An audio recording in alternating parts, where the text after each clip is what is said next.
Bueno, pues seguimos adelante con esta preciosa epístola. Vamos despacito, no tenemos prisa, pero vamos disfrutando del texto y de las reflexiones que hacemos en esta carta a todos los que amamos la palabra de Dios, ¿no?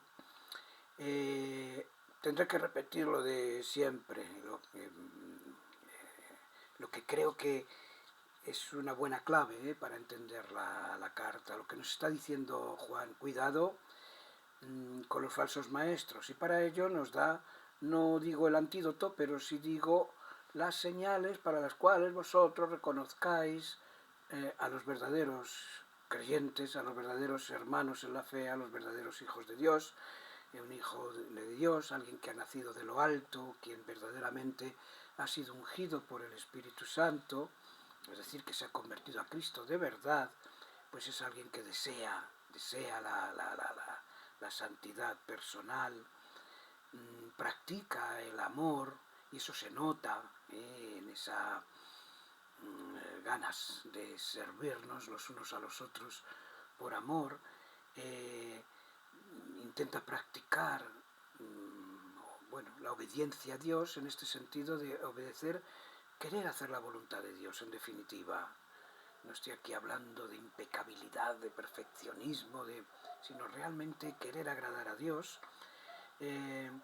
Practicar la verdad. Hemos dicho que en la Biblia la verdad no solamente se cree, es decir, sí, claro, hay unas doctrinas apostólicas y otras que no lo son, pero se practica, la verdad se practica.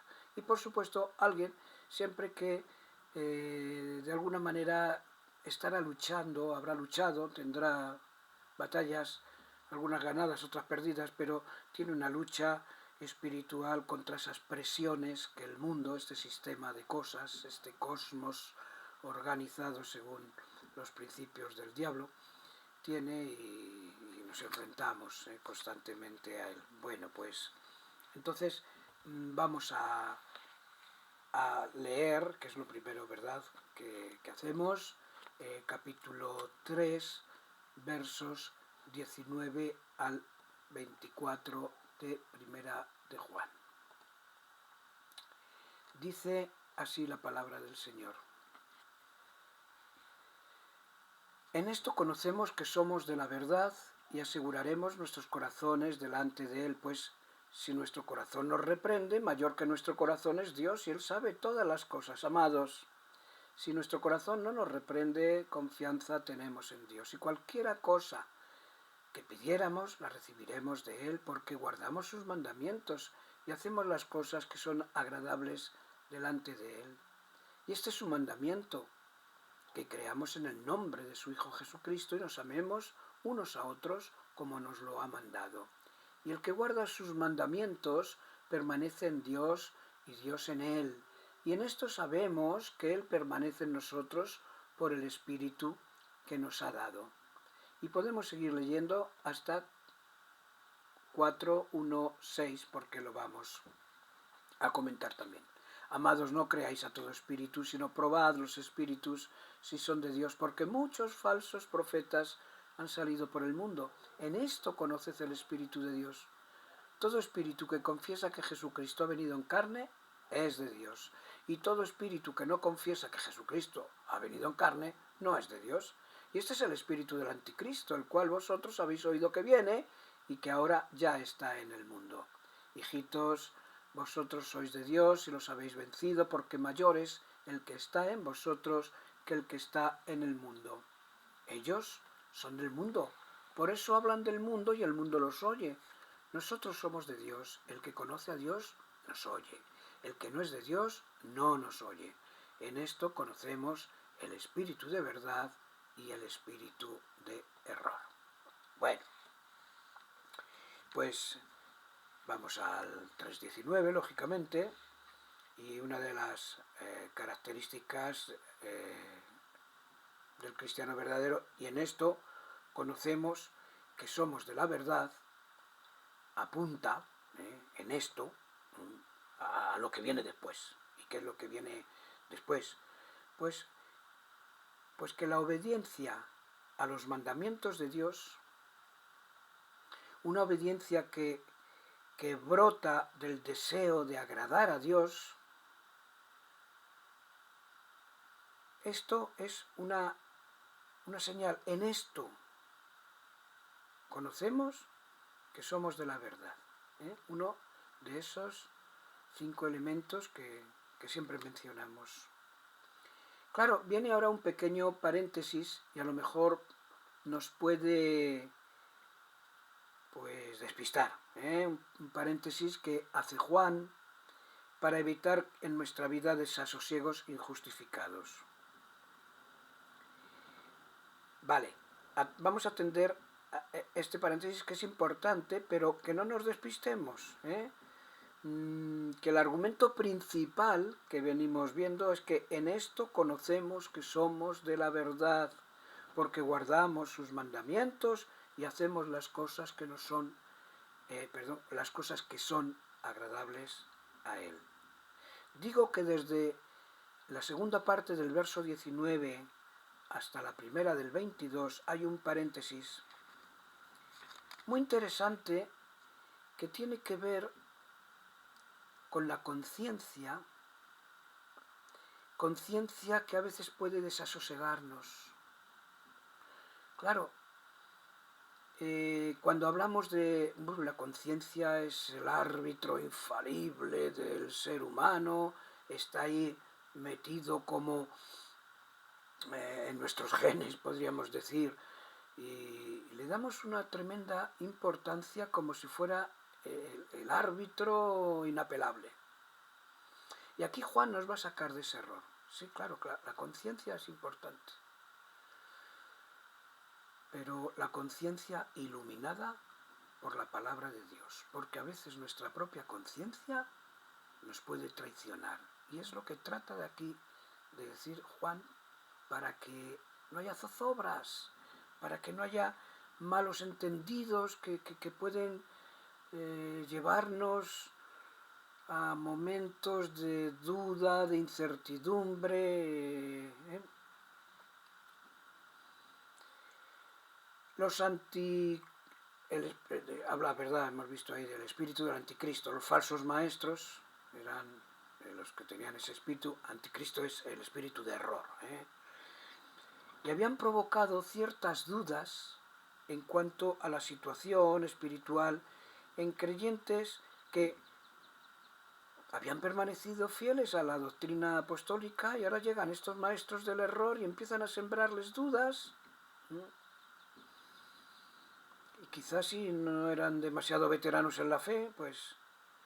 Y entonces la insinuación era que, bueno, si no seguís las pautas que nosotros marcamos, estáis en un error, no sois cristianos genuinos, seguís el error sin tener en cuenta esta nueva manera o esta manera correcta de interpretar las doctrinas, el Evangelio. Habéis quedado a medias de lo que es la verdadera espiritualidad. Y esto podría llegar a sonar como una especie de vocecita interior cuestionando el hecho de su salvación, provocando incluso un debate interno sobre la calidad de su fe. Oye, no, yo creo que todo el mundo en algún momento habremos sentido inquietudes, ¿no? Oye, ¿practico yo la santidad como Dios la exige? ¿Hasta qué punto amo yo a mis hermanos, que entrego mi vida para servirles? Y empiezan allí una serie de dudas. Y entonces lo que Juan está diciéndonos aquí, tened un corazón seguro y sosegado delante del Señor.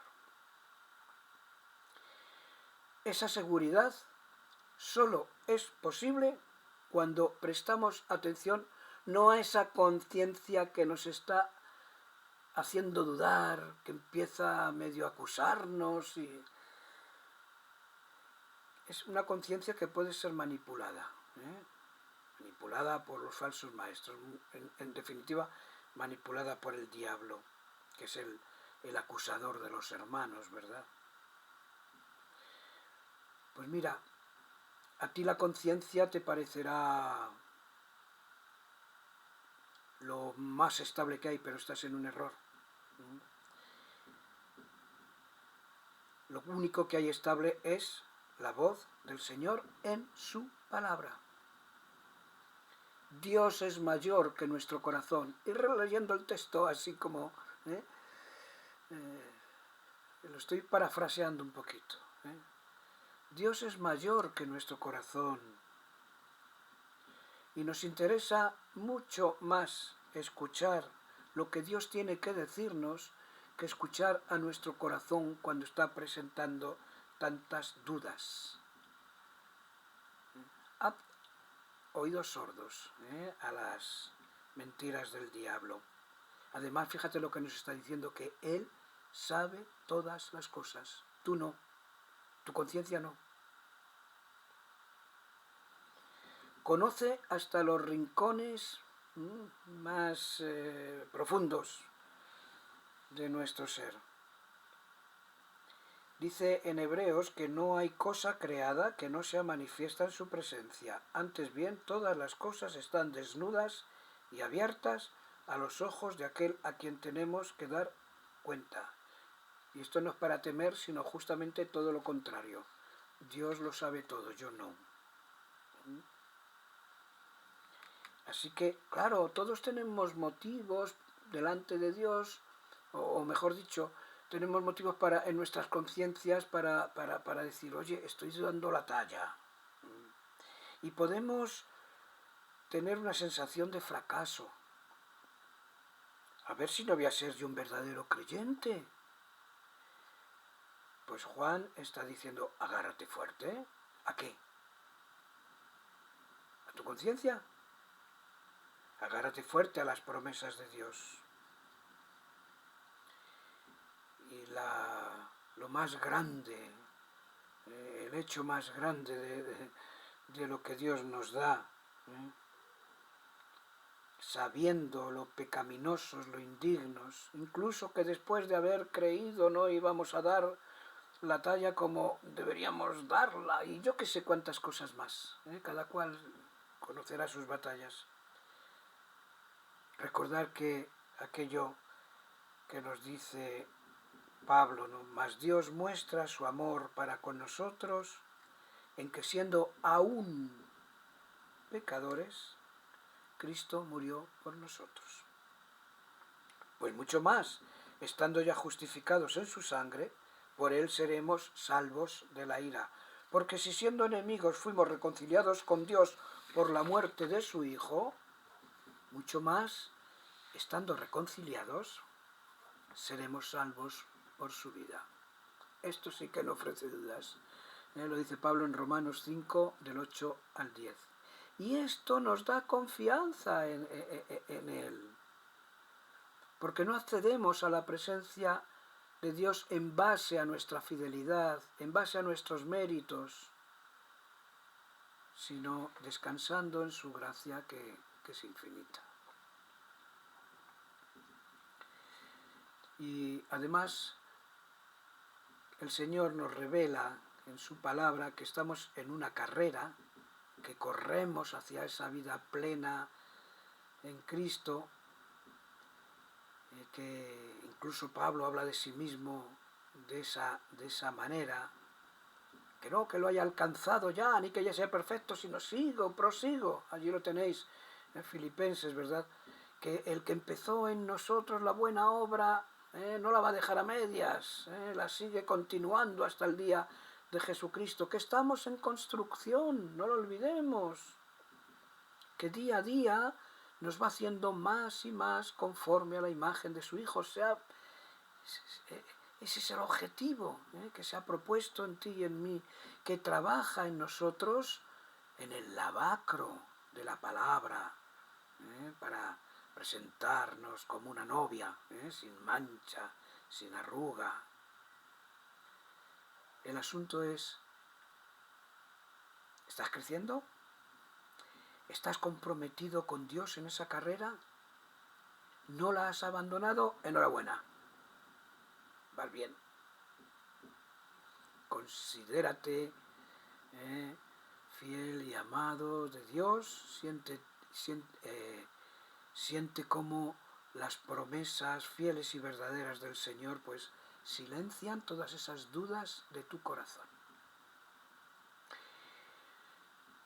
Dicho de otra manera, puede, o es muy probable, o es casi seguro que nuestra conciencia nos condene, quizá es inevitable, pero Dios está por encima de nuestra conciencia. ¿A quién crees más de los dos? Él sabe todas las cosas. No solamente conoce nuestros pecados, también conoce nuestra sinceridad. Señor, te amamos. Podemos decirlo como sin rubor, como Pedro, Señor, tú sabes que te amo. Quizás soy el más torpe de todos los creyentes. Quizá Pablo estaba equivocado cuando decía de los cuales, hablando de los pecadores, yo soy el primero. Pues mira, no, tú no, soy yo. Dios conoce también esto, nuestro amor, nuestro anhelo, nuestro arrepentimiento. Y precisamente la grandeza de su conocimiento nos hace comprender que Dios es capaz de perdonar y de entendernos. Y es en este sentido que sigue diciendo este texto tan mal entendido, ¿no? Dice, en este contexto dice, y cualquiera cosa que pidiéramos, la recibiéramos de Él. Hay cuántas veces hay algún hermano o hermana que dice algo así, ¿no? Como yo soy fiel al Señor, me congrego, le obedezco,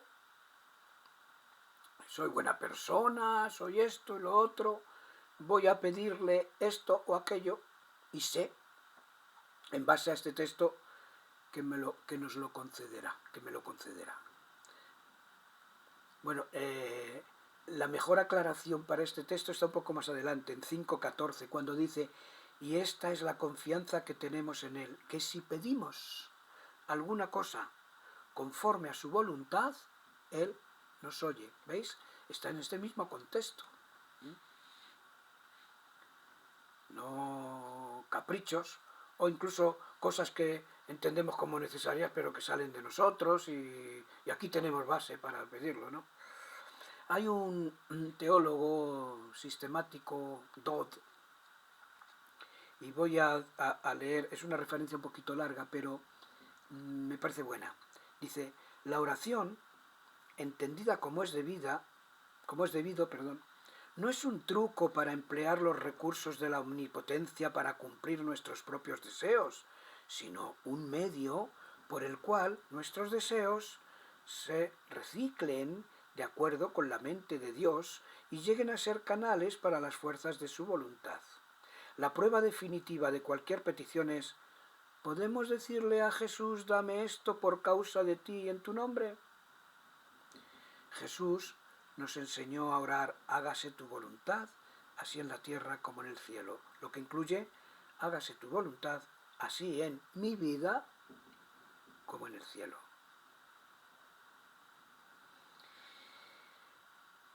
Seguimos con la segunda parte del verso 22 y vemos que la comunión del creyente con Dios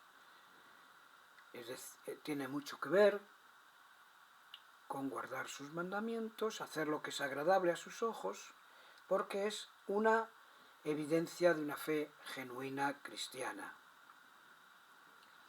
Dice el Salmo 66:18, si en mi corazón hubiese yo mirado a la iniquidad, el Señor no me habría escuchado. Es verdad. Santiago dice, pedís y no recibís, porque pedís mal, para gastar en vuestros deleites. Santiago 4:3. Un corazón rebelde, un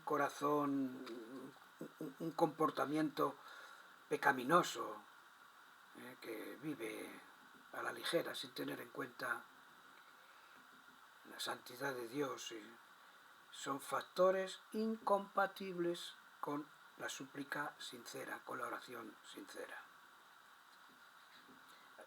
Y añade 3.23, este es su mandamiento.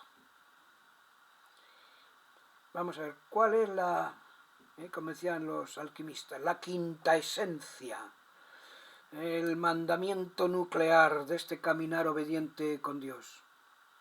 Hombre, pues no son los 613 mandamientos que los rabinos habían sacado, ¿no?, de la ley.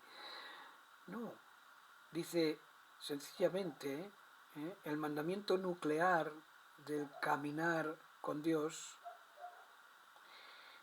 todos los matices de la voluntad de Dios para nosotros, lo dice ahí, 3.23, creer en el nombre de su Hijo Jesucristo y amarnos los unos a los otros.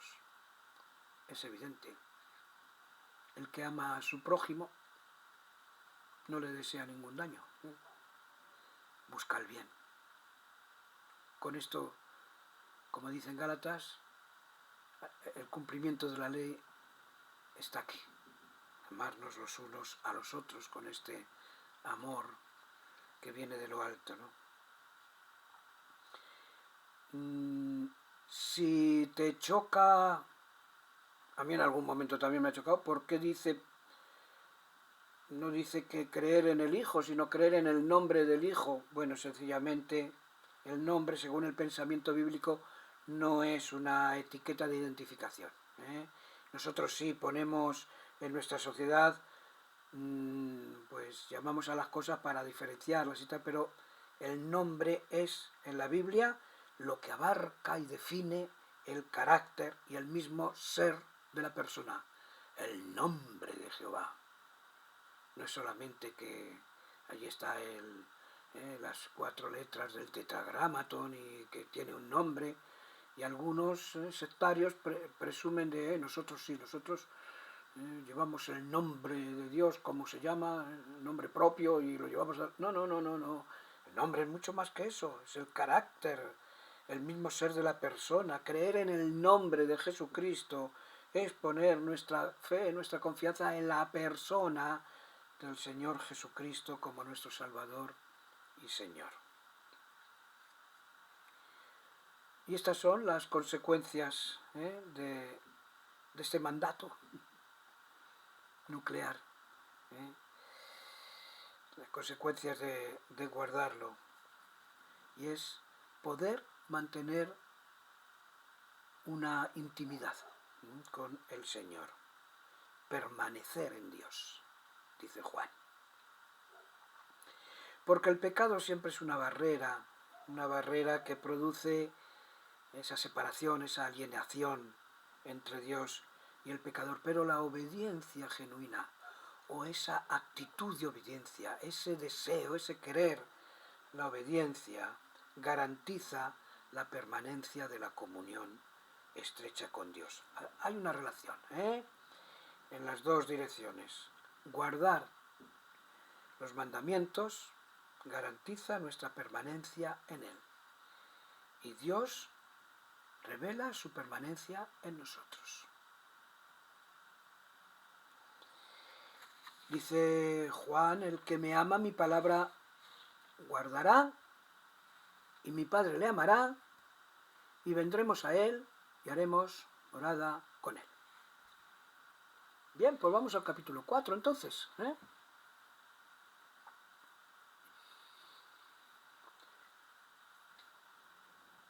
Aunque van saliendo estas marcas, pero otra vez vuelve a salir una marca de autenticidad, es la preocupación por la permanencia en la verdad apostólica.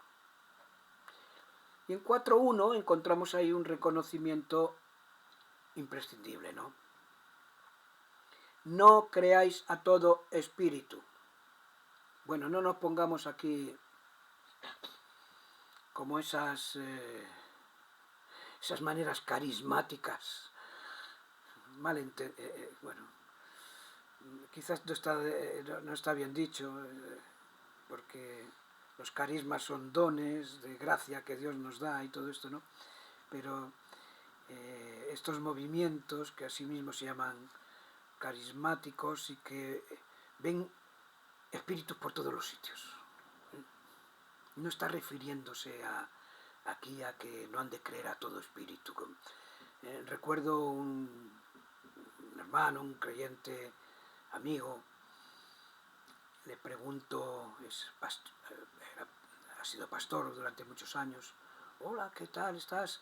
¿Sigues trabajando con este otro pastor, fulanito y tal? No, mira, ya no, es que no estamos de acuerdo porque es que cada vez que salía un problema pastoral, si alguien decía que tenía un problema, yo qué sé, con el sexo o tal, pues espíritu de lascivia, espíritu de no sé qué, de adulterio, tal, sal, te ato, te echo fuera, tal. Dice, todos los problemas los quería.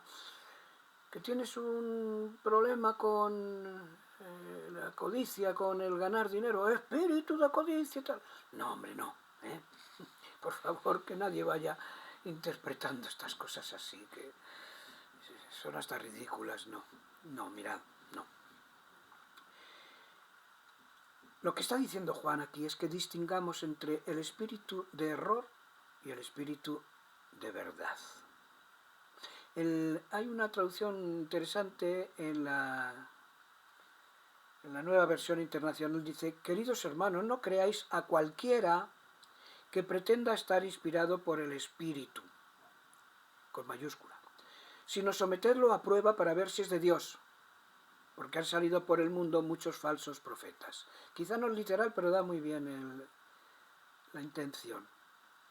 Es decir, Jesús está diciendo que detrás de todo profeta, de toda persona que pretende hablar de parte de Dios como su portavoz, que está transmitiendo o pretende ser transmisor de su mensaje, o bien está el Espíritu de Dios, o bien habla según el padre de mentira, el diablo.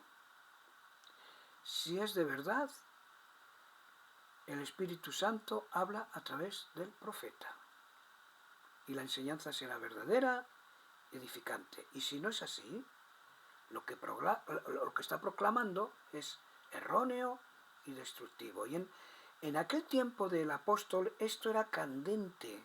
Habían surgido muchos profetas, entre comillas, en las iglesias a las que Juan escribe, y todos pretendían afirmar cosas profundas y positivas de la fe cristiana, pero aquí está la cuestión, ¿concordaba o no concordaba con la enseñanza apostólica?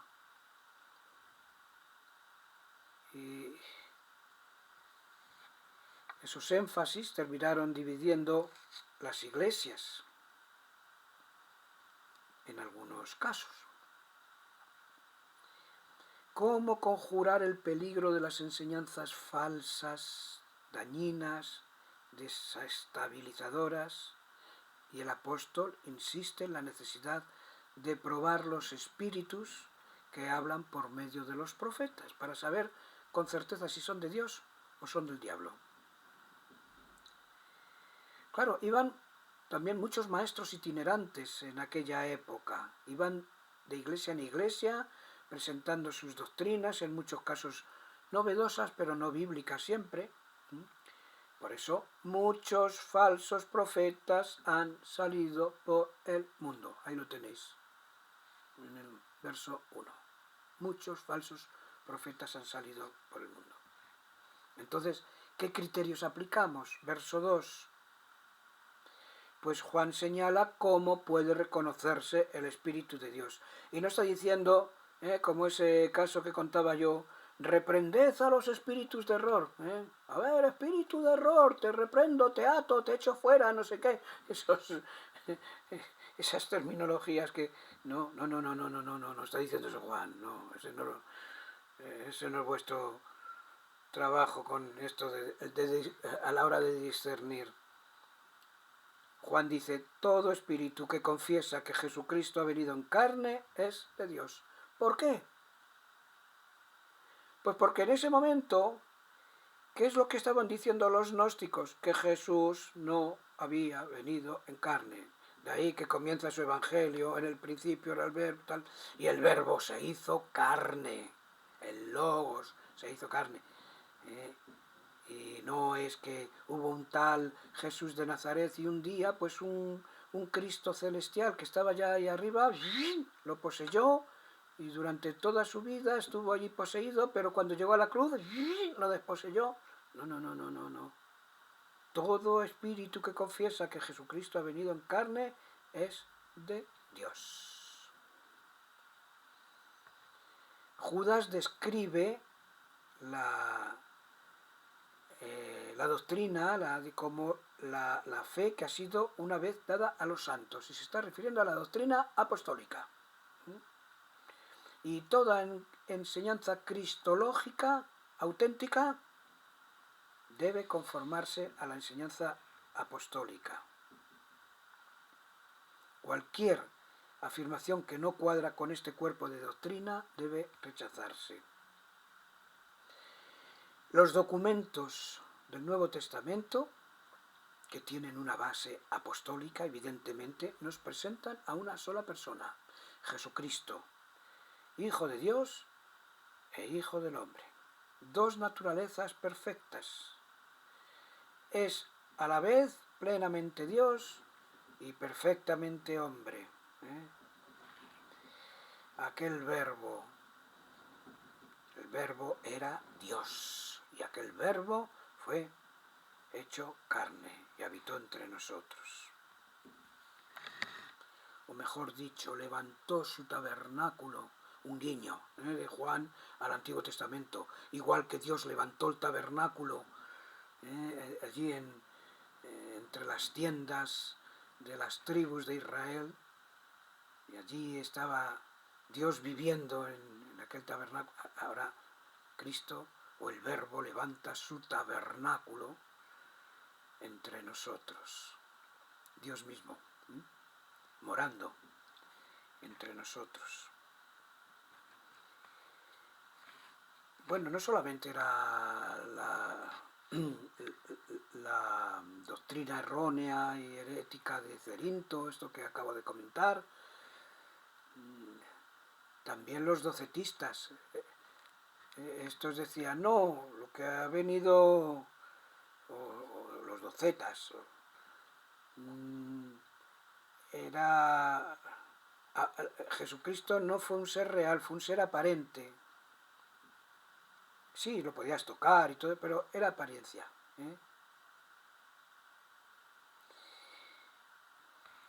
Bueno, pues todo esto es absurdo, y la historia de la Iglesia, en definitiva, muestra cómo en numerosas ocasiones y hasta los tiempos actuales, las desviaciones y perversiones de la sana doctrina de la palabra de Dios han tenido como punto central la persona y la obra del Señor Jesucristo. En 4.3 veis ahí una realidad innegable, supongo, ¿no? Porque Juan expone la contrapartida de lo que acaba de decir. Cuando un enseñador no enseña, no confiesa que Jesucristo ha venido en carne, es decir, cuando niega la doctrina de la encarnación, la verdadera humanidad de Cristo y la realidad de su naturaleza, tanto divina como humana, el contenido de su enseñanza está revelando que el Espíritu que habla por medio de él no es de Dios y procede necesariamente del maligno. Así que los comentarios de Juan sobre el impacto negativo de las falsas enseñanzas procedentes de un entorno que está controlado por el espíritu del anticristo, espíritu de error, pues nos hace evidente, ¿no? Constata que la oposición que hay entre el mundo en este sentido, repito, no el mundo no como personas que habitan la tierra, no, de tal manera amó Dios al mundo, no, el mundo como sistema, como cosmos como orden, sistema diseñado por el príncipe de este mundo, con sus valores, sus normas, todo esto. Bueno, pues entonces vuelve ahora Juan a hablar que todo esto procede de este sistema, la que está dominada por el maligno. Y en realidad está diciendo, pues mira, hay dos. Está la familia de Dios y está la humanidad caída, dominada por el maligno. Ya lo hemos abordado en 2, 15, 17, ¿verdad? Y en 4.4, ¿verdad? Que vuelve otra vez con el hijitos, recordad, pertenecéis a la familia de Dios, hijitos, como sois de casa, y sois de Dios, y sois cristianos genuinos, no habéis sucumbido a los ataques del maligno por medio de, o por la influencia de los falsos maestros. Los habéis vencido, y no por medio de recursos humanos, sino por el Espíritu de Dios. Y Dios tiene un poder y una autoridad mayor que, lógicamente, el espíritu del anticristo. Satanás es un enemigo derrotado, tenedlo en cuenta. Da coletazos todavía. Sabe que le queda poco tiempo, pero se sabe ya derrotado. Sigue luchando con fiereza. Puede hacer mucho daño, por supuesto, siempre bajo el control de Dios, nunca fuera de él, está limitado. Por eso Pablo nos advirtió que nuestra lucha no es contra carne ni sangre, sino contra principados, potestades espirituales, contra los gobernadores de las tinieblas de este siglo, etc. Y por eso dijo que tomáramos toda la armadura de Dios para resistir en el día malo. Y en 4.5 ya no se dice hijitos, sino ellos, los falsos maestros, esos que tanto daño hacen a las iglesias con sus doctrinas, ellos son del mundo, no pertenecen a la familia de Dios, no son cristianos verdaderos, proceden de la esfera del diablo, y amoldar el Evangelio a las formas de pensar comunes a la sociedad secular, con el fin de conseguir más audiencia, una aceptación más amplia, más membresía en las iglesias. Esto puede tocar un poco nuestra realidad, pues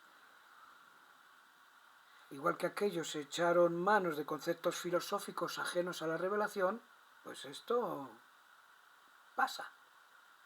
Ha pasado y pasará.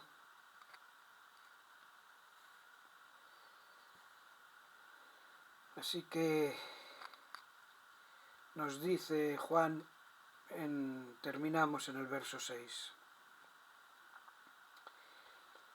El mensaje apostólico producía rechazo en el mundo secular, pero aceptación en aquellos que llegaron a conocer a Dios.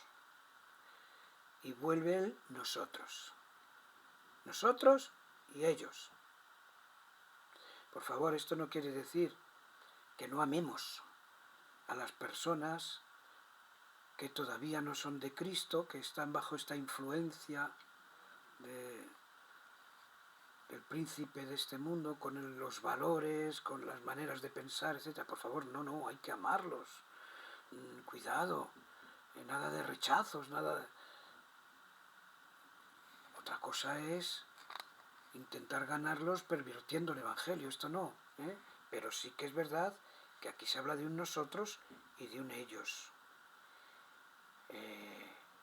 Los apóstoles, la familia de la fe, son el nosotros, los que reciben el mensaje del Evangelio, son tocados por el Espíritu Santo, reconocen el mensaje predicado que es palabra de Dios y no de los hombres. Y aquí tenemos las actitudes de nosotros y de ellos, los unos y los otros. Tanto frente a las mentiras de los mensajeros de Satanás como frente a la verdad del Evangelio, Juan ha encontrado otro criterio para distinguir entre el espíritu de error y el espíritu de verdad. Concluimos. Hemos visto cómo el apóstol insiste en las 5 señales que forman el sello de autenticidad del cristianismo verdadero. Y cuando volvamos otra vez a nuestra epístola, posiblemente volvamos otra vez a repetir: apartarse del pecado, amar a los hermanos, acatar los mandamientos de Dios, aferrarse a la verdad y alejarse del sistema de pensar y de ser de este mundo y de sus influencias funestas. ¿Qué tal? ¿Se van dando en ti, se van dando en mí estas evidencias, aunque sea todavía de manera débil? Pues aquí lo dejamos y hasta que nos volvamos a ver.